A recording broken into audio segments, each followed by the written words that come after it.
back once again. And please allow me to introduce you to the new YouTube war that's going on. Well, will be taking place shortly. Operation Cerberus. Let's see, I'll go through the roster real quick, but I suppose, spoiler alert, as you can see right in front of you, I'll be playing the Italians. And so I'll just go over what units I've got for the Italians in a moment. But we can first do a real quick little roster, go through the roster real quick. So for Germany, it'll be Mark the Shark. For the USSR, that'll be Dursput. Over here, Japan, got Jinx. France and Britain will be Major Foe. Of course, me on Italy. And then the US, and then the KMT, that will be 5-star General. So, quite a star-studded lineup. Should be a real good game. I'm excited to play Italy. Kind of a reactionary force, but also at the same time they got to push the pace in the Mediterranean and North Africa. So I don't know. we'll see what opportunities arise. That's kind of what's Italy's main thing at the end of the day is just kind of taking things as they come. But so here's some of the units we got here. So of course there's a militia over here. There's infantry. Got the airborne sculpt. There's a marine, a mountain, and then colonial infantry. I know they got the same stats. I just like to have a cool little base for them, kind of make them a little different. And then of course cavalry, which we'll see how much Italy actually ends up buying of that, because, well, you can only buy it for so long, and then you can't anymore. Then moving along over here, there's the classic Axis and Allies Global 42nd Edition anti-aircraft sculpt. A little big, but it's kind of iconic at this point. There's the mechanized, and that's Global 41st Edition sculpt that the Italians use. It's actually just brown, and then the German sculpt. Then here's the 2nd edition. There's the motorized, self-propelled artillery, regular artillery right there. Good stuff. Some good stuff from HPG. There's a light tank. I think that's a Panzer II right there from HPG. There's the good old Axis and Allies Italian tank.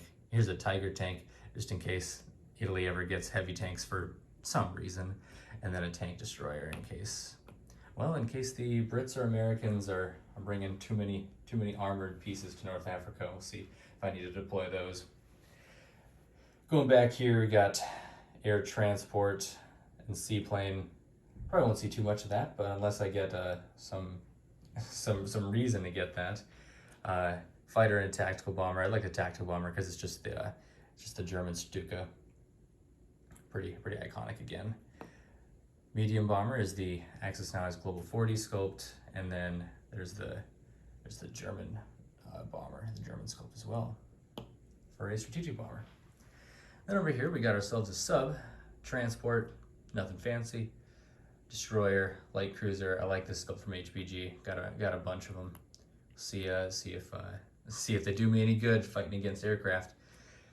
There's a heavy cruiser. I really like the battle cruiser. This is the design 1933 sculpt.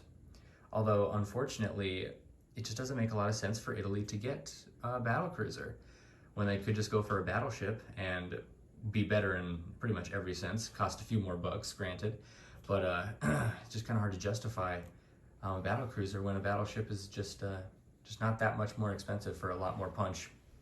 So, oh well. Then we got ourselves a light carrier and a fleet carrier. So that's the whole shebang. Italy will have $10 to spend for most of the game, really. Ideally, only the start of the game, but I mean, hey, we'll see what happens. Maybe Vichy France won't get so lucky in North Africa, and I'll be having to fight France and Britain. But hey, I'm excited to see how the game goes. Excited to see how the strategies kind of pan out. I'm not sure what the Allies got up their sleeve, but well, Italy well, Italy's wearing some short sleeves, so so I'm really looking forward to this. Italy is a fun country to play, partially because they're really one of the only countries with green on their flag, and then just if Italy really goes crazy, then you see a lot of green on the map, which isn't something you normally see. So kind of cool. Kind of same with Republican Spain. If Republican Spain goes crazy, and you see purple on the map, and that's just something unusual.